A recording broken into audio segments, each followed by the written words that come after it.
What is up, Edison Duelists? This is Dionysus, aka Young Puds, coming at you guys today with some more shameless, hypebeast Gigavise content.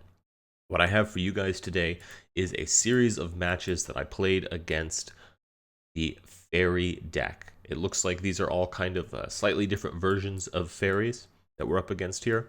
There's a lot of different ways you can take the deck. You can play it more of a Lightsworn oriented variant.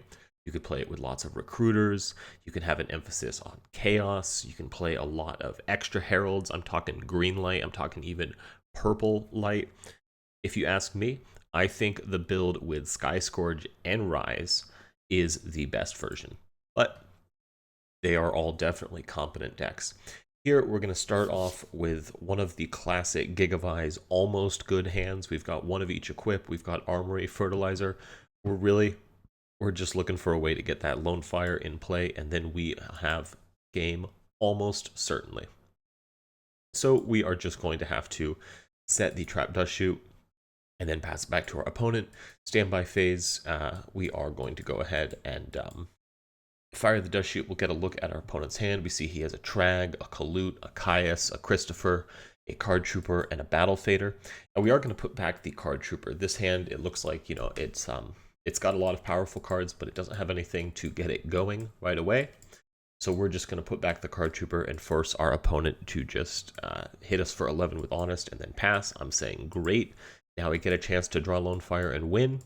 Upstart, that's just an extra step, and Raigeki Break. So not exactly what we're looking for, but I am okay with the Raigeki Break. I'm thinking, okay, if he does stick the Krystia, we can Raigeki Break it. This is something. We're going to hit an Armory now, just trying to either mill a card we don't want to see or find Lonefire for Miracle Fertilizer. We mill a Threatening Roar, so that was the first plan. We'll just set the Raigeki Break and pass it back to our opponent, who does draw a Gores, the Emissary of Darkness. So kind of just more battle phase answers. Here we draw a Giant Trunade. I'm saying, okay, even better, like we're just one card away from having the dub. Our opponent calls that into question with a little Herald of Orange Light action there, and then is going to Honest and swing in, and then just go ahead and pass it back to us, letting the Honest stick around. We're going to draw Gigaplant. That looks like something that is fantastic to discard off Raigeki Break, but I'm just going to decide to discard it for hand size. I don't want to commit. I'm maybe being a little greedy here. I'm thinking that we just get like a tuner in play now. We can go off even just a Tytannial or even a second Gigaplant. We can just try and squeeze out a little bit of extra value. Here our opponent is going to draw the D-Alk, which is a perfectly fine draw, and then swing in for 2,900 damage. So bigger damage, putting us on the clock. And then here we are just going to go to end phase. Our opponent fails to count the number of cards in his hand. I think maybe he was planning on bouncing the Honest, but he let it stick. Either way, maybe it's just a flex. He's just showing off that he has Gores, trying to intimidate us, something like that. Here I look at my hand. I'm thinking, okay, our life points are really low. This is kind of a hiss or get off the pot moment, as they say. So let's make something happen. And I tell my opponent that this is going to be really cool, because what I'm going to do here, and I see that this is the play, I'm going to Raigeki Break to clear the back row, make sure it's nothing that can stop me. And then I'm going to Mark of the Rose to take his Dimensional Alchemist. I'm going to use Dimensional Alchemist to banish the top card of my deck, which is in fact a Lonefire Blossom. I have the foresight to know that that's what it is. And then I'm going to go off and just combo my way to victory. So let me show you how things play out. We do hit the Raigeki Break. Our opponent accidentally puts the Heavy Storm in hand, but does discard it. We have the benefit of seeing that they are not cheating here on the replay, but I trusted him. This guy is an honorable duelist for sure. We're going to take the Mark of the Rose, and then we are going to de-alk for that Lonefire Blossom, just like I said. Sometimes you have a feeling. I don't know, maybe I've just played enough of the plant deck that I can sense when Lonefire Blossom is near.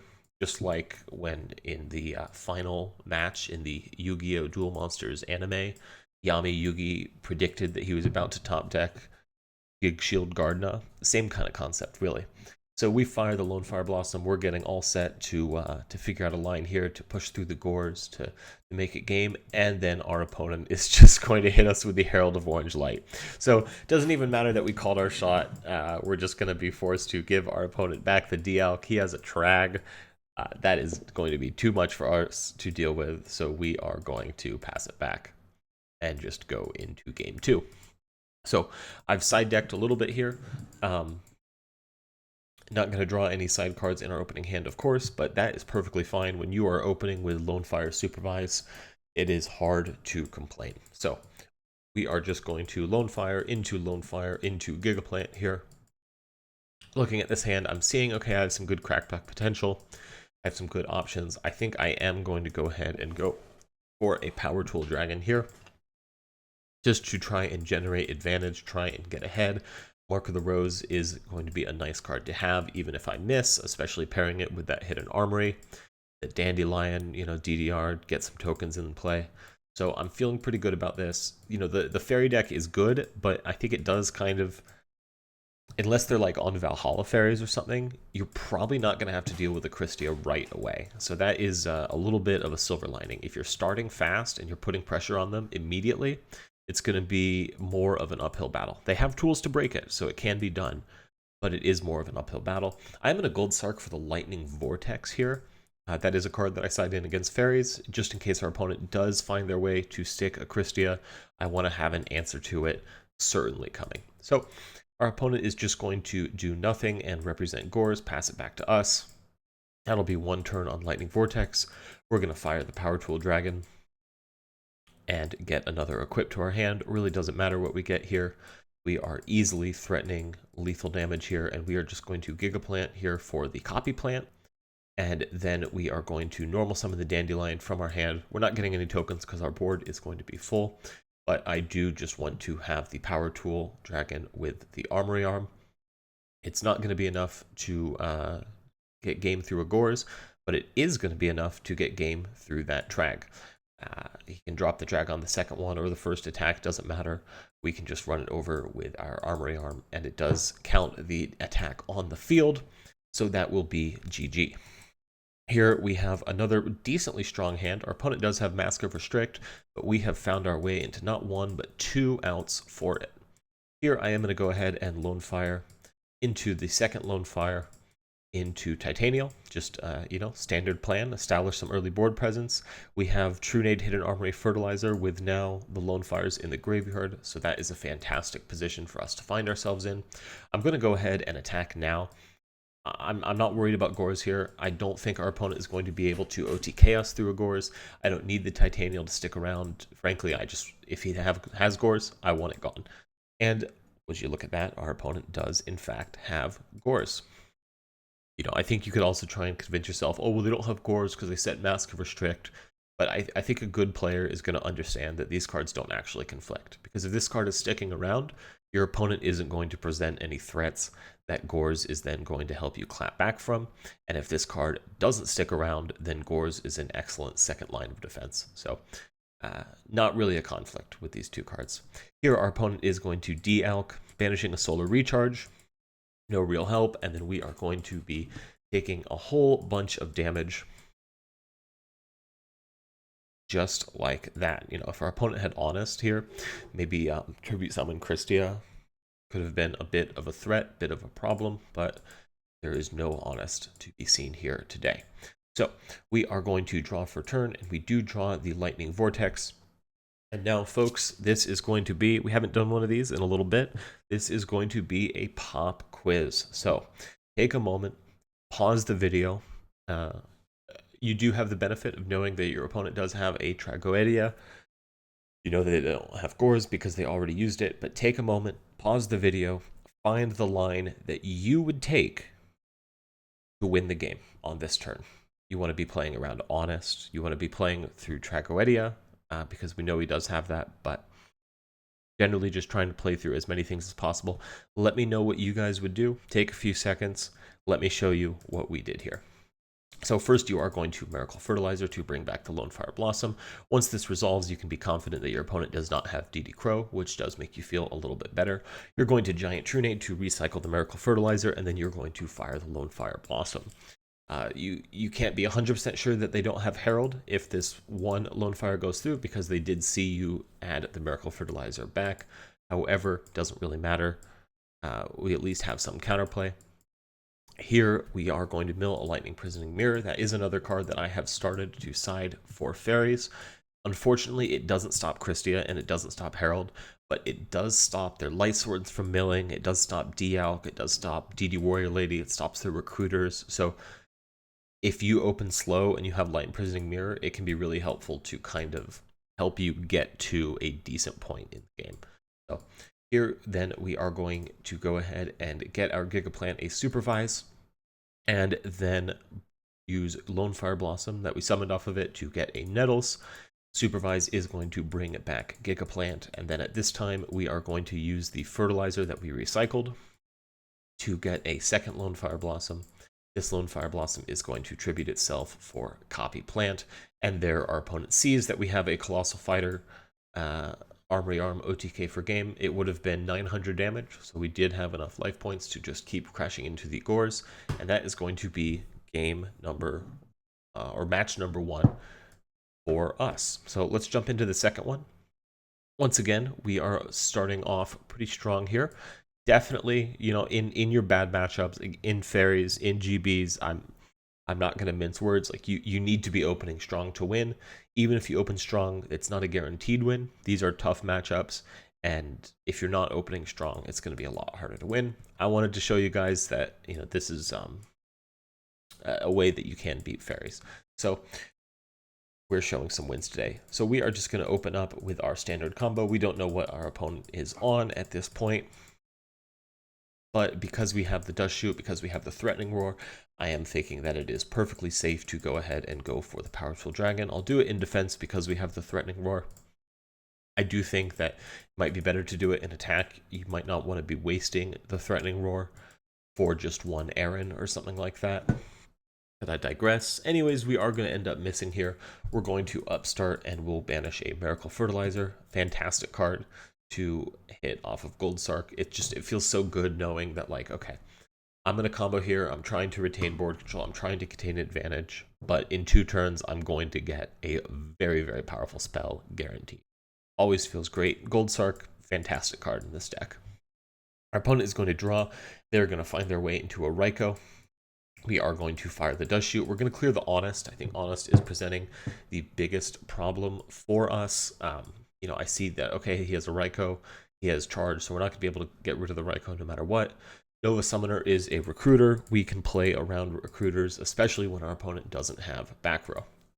Here, our opponent is going to go ahead and get the Raikou to hand, and then actually, very bold, very interesting here, just go ahead and normal summon the Nova Summoner, and this is going to be Threatening Roared.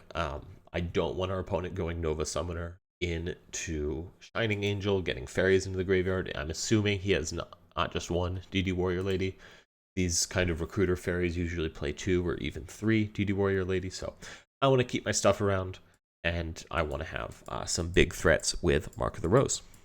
So we are just going to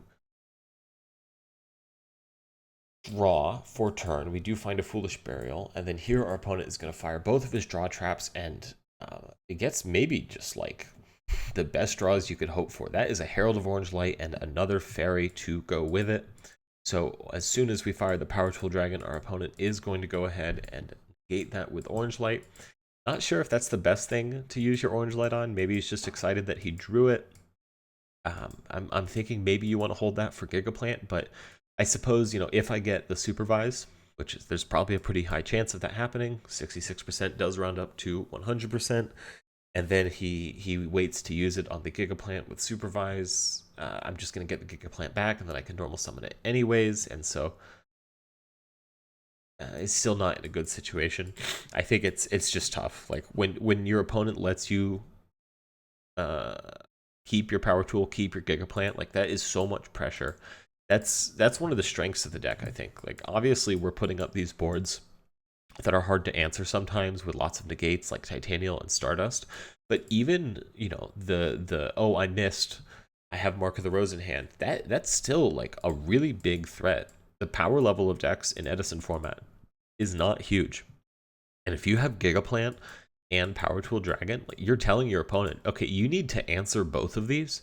And if you can't answer both of these, I'm going to look at this. I'm going to do a lot. You know, our opponent did answer the Power Tool Dragon eventually, but did that really matter? No, it didn't, because we had, you know, the crackback with the Gigaplant, and then we just foolish. We get a Nettles out, and we're just going to go ahead and take the Nova Summoner. We can make a Goyo there. That is exactly game damage. I know the rest of my opponent's hand. You know, I know there's no Gores to worry about, so very confident in game one.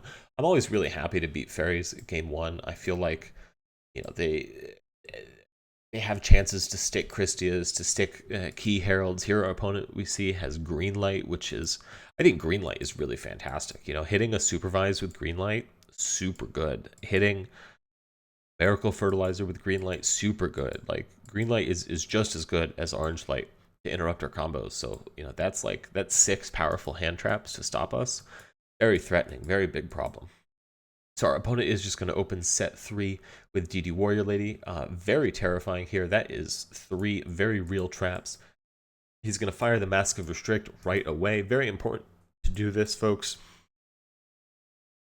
You don't want your opponent just, you know, normal summoning Lonefire Prio activate effect. Mask of Restrict is, you can't chain it to Lonefire or anything like that. So you have to activate it prematurely. And this is a real shame, because this hand would be fantastic into no back row. You know, Lightning Vortex, get 2 tokens, 2 Super Solar Nutrients, but unfortunately we're not going to get to do any of that. We're just going to be a little helpless as our opponent is swinging into our face with DD Warrior Lady. We're going to find a hidden armory here. I am going to go ahead and use that, and we mill a Dandelion, and that would be even better. You know, I haven't had to commit my Lightning Vortex, and we have tokens for Super Solar Nutrient, but unfortunately we're not allowed to tribute the tokens. So I am going to go ahead and mark the Rose here, just to try and force some opponent's back row, force some interaction, maybe get some damage on board. But our opponent is going to Book of Moon to just shut that down. Honestly, trading the 1 for the Mark of the Rose, which would have been pretty low impact for us, for Book of Moon, which could have been a lot more high impact for our opponent. I'm feeling pretty good about that. What I'm not feeling good about is our opponent continuing to just build a stronger and stronger board with that Shining Angel. We do draw a second Lightning Vortex, so now I'm okay using the first one.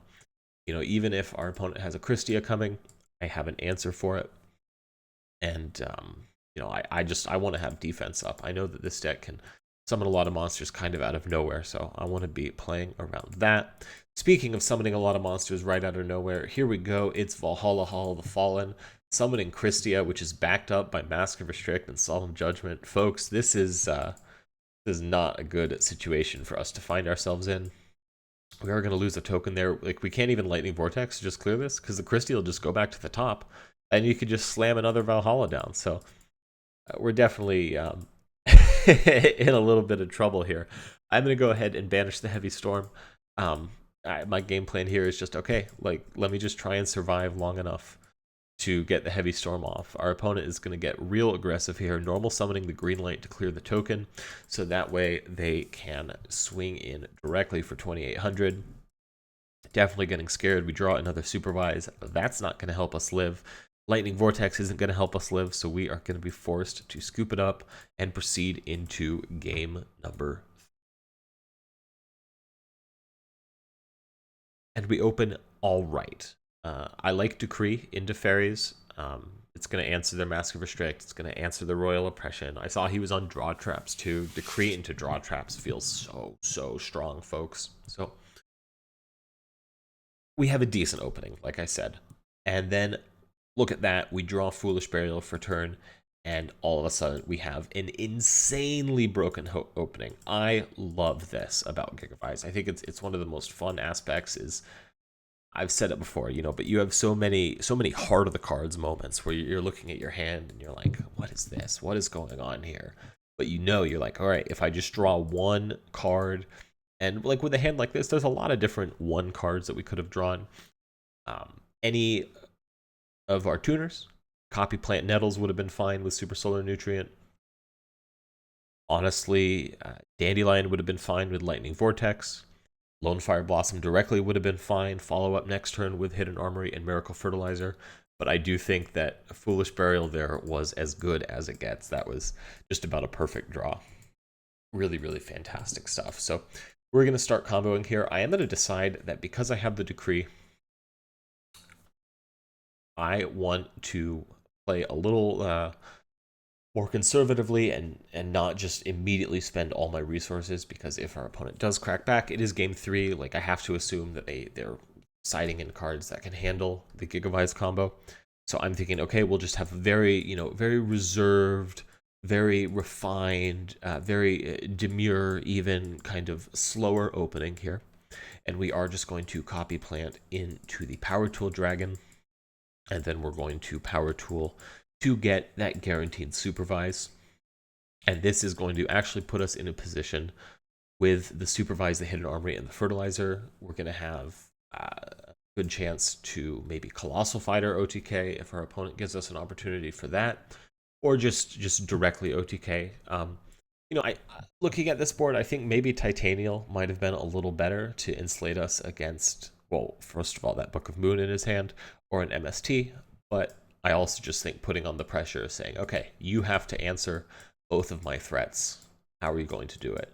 Is perfectly acceptable as well. So our opponent is going to just go ahead and to decide to answer one of our threats. And again, he is going to prioritize the Power Tool Dragon. Here, folks, I really don't know about this. I think, like, he already knows I have a Supervise. What good is another equip going to do for me, versus this is a Gigaplant that has already been normal summoned. This is like what, the biggest threat in Edison format? I don't know, dog. I think our opponent probably would have been better served to banish the Gigaplant, but I also don't think it matters all that much. I think we're in a really strong spot. We're just going to get off started right away. We're going to fire the Gigaplant's effect. Our opponent does try and book the Lonefire, but we have priority there. That's totally fine. So we'll just summon out the Tytannial. If he wants to book the Tytannial, he's going to try and Book of Moon the Gigaplant a little later. I think like maybe best to do with the Book of Moon there, just to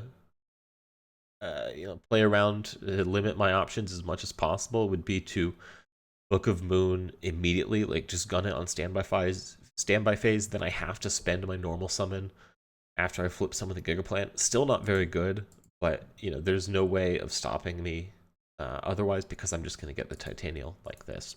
Really, I think we just have kind of a checkmate hand, and our opponent does see that and is going to scoop it up. So Royal Decree putting in work, shutting down that draw trap. Our opponent isn't able to top deck a Herald of Orange Light or anything like that, and we have a very easy time putting game on board. So it is a shame that our opponent made some mistakes there in game 3, but I think we did end up having GG anyways, even without the Gigaplant, even with the Power Tool. We just had so much gas in our hand that I think we were definitely winning that game. Other things our opponent maybe could have done is multiple Shining Angels crashing to get the DD Warrior Lady, just to get Pot of Avarice online. That's an idea. But let's be honest, folks, we were winning that match. So let's go into this third match we have here versus Fairies. We're going to start off, again, just kind of okay here. We're looking for a Lonefire. We're looking for a Super Solar Nutrient. We're looking for a Foolish Burial.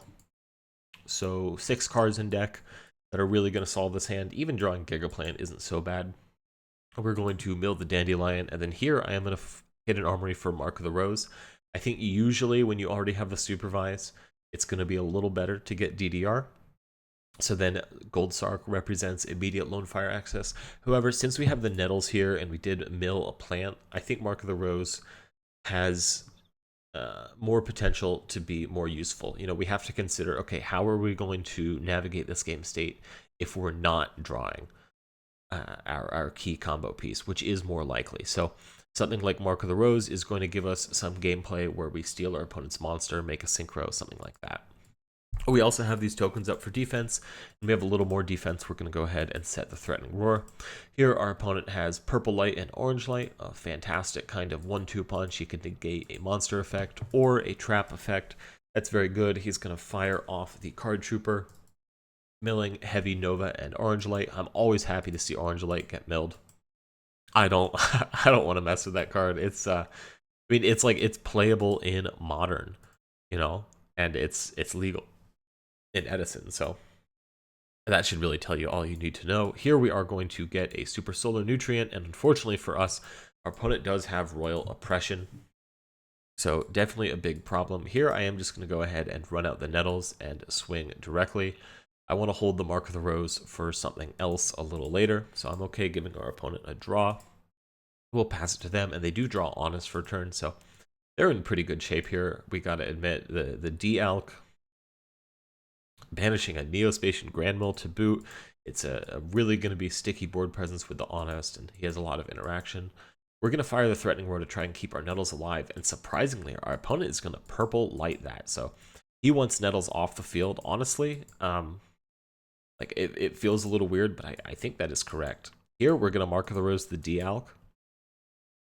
You know, it would have been great to be able to synchro summon with that. The synchro will get negated, but at least his board presence is off the field, and we are just going to swing in directly. What I'm thinking now is, okay, like I just need to survive, get my opponent low enough that oppression is no longer going to be a threat. And then here, look at this. Our opponent draws Trap Dust Shoot. What a fantastic draw for them. And what a problem for us. We're going to take a whole bunch of damage, 500 less than we could have, because our opponent doesn't use D-Alk yet. I guess he just doesn't see a reason to. Can't argue with that. We are going to take 2400 damage. Our opponent is going to put the Honest back in hand, pass it back to us. We are going to draw an Upstart, and then here our opponent is going to hit us with a Trap Dust Shoot. Thankfully, you know, it's just putting a Tytannial back. That's almost better for us. I can summon it off of Lonefire now. And we are going to Upstart into a DDR. Not super helpful, folks. What else does our opponent have set? So Bottomless Call, the Haunted Royal Oppression. Big problems for us. We're going to poke in for a little bit more damage. Our opponent's going to draw a second Royal Oppression. So even something like Raigeki Break doesn't get us out of this terrible situation now. We'll take another 2400. And then now we are in a position where we need to be drawing in out to Royal Oppression, and we do not, so we are going to scoop it up and go into game number 2. Always a little happier into game 2. I can side in my extra Royal Oppression outs. I can side in my Twisters. I can side in Decrees. I'm not sure I decided to put in Decree for this. You know, usually going first, I want to just be maximizing combo and then combo protection, which I'm not convinced that's best. It works out really well most of the time, but sometimes, you know, I'm drawing hands like this where I'm like, well, that's not super great. Anyways, our opponent is going to set his Mask of Restrict and his MST. And it does look like he's going to hold off from gunning the Restrict. So that is going to let us normal summon the Lonefire and then Prio activate its effect right away. So we are going to go Lonefire into Gigaplant. I can see maybe holding the Mask of Restrict once, but, you know, why not just chain it to the Lonefire? You know, that makes sense to me. Our opponent does have the MST for the Supervise, but since we milled a Gigaplant, we are actually going to get to bring a Gigaplant back, which is fantastic for us. And actually, our opponent here doesn't seem to understand how Gigaplant works or Supervise works, and tries to call a judge on us, but we are going to explain to him how the card works, invite him to read our cards, and our opponent is going to realize that, oh, yep, I guess that Gigaplant is going to come back after all. So pretty good for us. We are going to swing in over the DD Warrior Lady. I'm okay with getting one of the Gigaplants banished. That actually just turns on DDR. Super good for us. And then we are going to have some powerful board presence with the other one. Here, our opponent is going to set a Torrential, draw a Gores. So that Herald of Orange Light is thankfully not very live. And then we are going to DDR, bring back the Gigaplant. and then get our 2 tokens, at which point our opponent is going to fire the Torrential Tribute. So now we're definitely on the back foot, definitely in trouble. Our opponent is going to draw a second Mask of Restrict. We're going to find the Supervise. That would have been nice to have prior to the Torrential, but what can you do? Our opponent also now has Mirror Force online, and wouldn't you know it, we have a Giant Trunade. So now I'm saying, all right, this is good. I just need to find a Fertilizer or the second DDR or one of my 2 remaining hidden armories, and then we are off to the races. So definitely a lot of options, definitely a lot of plays. Our opponent is going to set a Solemn Judgment. That's unfortunate for us. It is a good answer to the Lightning Vortex. Here I am in a Foolish Burial for Dandelion. I don't really want to draw the Dandelion. If I do draw an SSN, at least I could, tribute the Dandy tokens for the tuners, but really I just want to have a line of defense up. Our opponent is seeming to have an awful lot of resources, so I don't want to get blown out, and I don't want to lose a card for hand size either. Here our opponent is going to draw Honest, and they're just going to swing with the Honest and then pass it back to us. And unfortunately for us, they are going to flip the Mask of Restrict now. It's like they saw that we have the Fertilizer, so maybe they're just trying to play the long game, psych us out. They said, well, I know I can break your board, and I'll just use the Mask of Restrict later. We're going to fire the Giant Trunade, but our opponent is going to hit us with the Solemn Judgment. So we are just going to be forced to Fertilizer. We have to make a play as it is anyways here. We're just going to swing with the Gigaplant, not even wanting to commit a Supervise. Like, what am I going to bring back? The other Gigaplant? It is unfortunate. If we have committed the Supervise, we would still have board presence, but instead our opponent is going to be resolving that Mirror Force. Your opponent is going to draw Cyber Dragon. That's a pretty interesting draw. He'll be able to summon that to clear a token and then attack into us. And now he has some permanent board presence. That Honest is going to be much more live. He's going to set a second Mask of Restrict, and then we are going to draw a DDR, which is exactly what we need, folks. So we are just going to Mark of the Rose to steal the Cyber Dragon, and then DDR for the Gigaplant. And to boot, we're going to go ahead and fire the Gigaplant's effect. That was win more. That was a mistake on my part. This definitely isn't the cleanest game, but Yu-Gi-Oh is not a clean game. This is a dirty game for filthy people. You know what I mean? Like we're here, down on earth, down in the mud, down in the filth. This isn't. We're real. We're living in the real world. This isn't any of that Ivory Tower, Magic the Gathering. This isn't any of this sanitized Pokemon TCG. No, this is Yu-Gi-Oh. This is a game for gritty folks, What am I talking about, dude? Anyways, our opponent is going to just swing in with the Cyber Dragon, pass it back to us. It's going to be our turn. We are going to go ahead and normal summon the Nettles. We are going to make a Black Rose Dragon. We're going to put his monster into face-up attack position. I would just play around another Honest by Mark of the Rosing or Lightning Vortexing it, but our opponent is just going to scoop. A lot of ways to find game there. So that was a fun match. I think that was an interesting match. Our opponent definitely gave us a leg up by not firing that Mask of Restrict immediately, but they certainly made it close, and I think it made for a more exciting match. And that's really what we're trying to do here at Gigavise Yu-Gi-Oh. We're trying to give you guys exciting matches. That's my number one priority. If you want a perfect technical play, we have that. We have that more often than not, but sometimes we don't. Anyways, our opponent is going to open up with Banisher of the Radiance, which I find to be a particularly annoying card. However, it does have some advantages. Your opponent can't use Honest, and I believe they can't use Herald of Orange Light under it either. When you can send this card from your hand to the graveyard. So the good news is while Radiance is up, they can't use any of their hand traps. So I am just going to go ahead and start things off by just lone firing once. The second one's in my hand anyways, into Gigaplant to clear the Banisher of the Radiance. Then main phase 2, we're going to give the Gigaplant the Supervise, summon out the Lonefire, and then we are going to go ahead and go for a Power Tool Dragon here. I have the Mark of the Rose. I already have a Lonefire banished. I'm very comfortable missing, but of course we're not going to miss because, say it with me folks, 66% does in fact round up to 100%. Oh, we got the DDR. Anyways, we're going to pass back to our opponent, daring them to try and deal with our cards. That Mask of Restrict, that Chain Disappearance, that Mirror Force is not going to be super helpful. Here, our opponent is going to just go ahead and try and clear at least one of our threats with the DD Warrior Lady. Now, here, I really don't understand why you wouldn't go through 3 Shining Angels, drop the Krystia, so you actually have some board presence, even get back the Banisher, even get back a Shining Angel. That seems pretty good to me. Maybe our opponent's concerned about life points. Maybe they think we already have a Mark of the Rose, but I gotta be honest, folks. I don't know if those are good arguments. I think you want to just Shining Angel to turn that Krystia on ASAP. Maybe they just felt safe because they had the Mirror Force. That's possible too. They see that he's already used his True Nade. That's going to be a problem.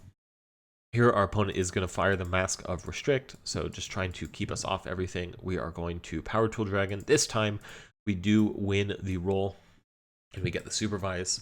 I'm concerned about these other 2 back row. I don't want to play into them right away, and my concern is well-founded with our opponent flipping Mirror Force. Here in main phase 2, I am going to go ahead and fire the DDR. I want to keep a board presence on the field. We are going to Supervise for Gigaplant to bring back Copy Plant. And unfortunately for us, look at this. Our opponent is going to Chain Disappearance the Copy Plant. Chain Disappearance, I think, is a really cool card. I remember citing this card like against Burning Abyss in the early Burning Abyss Duelist Alliance days. That was my first experience with this card. For reference, I started playing the game in Wind Up and Zector format. And I certainly wasn't good enough at the game at that time to think about citing Chain Disappearance against Inzectors or anything like that. But it is going to be all right to hit the Copy Plant. I do think, though, that because Lonefire has Prio and it's almost always going to be using its effect, it's not that good. Also, a banished Lonefire, like that's food for DDR. So I guess what I'm trying to say is this card, clearly it's impactful right here. It's banishing a Copy Plant, but I don't think overall it is the most impactful card to be citing against Gigavise. So just take note of that, folks. Here, however, definitely did stop our turn, and now our opponent is going to draw another Krystia. And here is just going to be forced to set the Sangan, which is going to maybe hopefully help him find some more fairies in the future. I'm just going to swing into the Sangan just in case it's like a Morphing Jar number 2 or a Fossil Dyna or really anything terrible. I don't want to commit more than I have to into it. Our opponent is going to go ahead and get Grand Mole, which is it's a fine choice. I still think maybe like Shining Angel might be better just to get your Krystias online.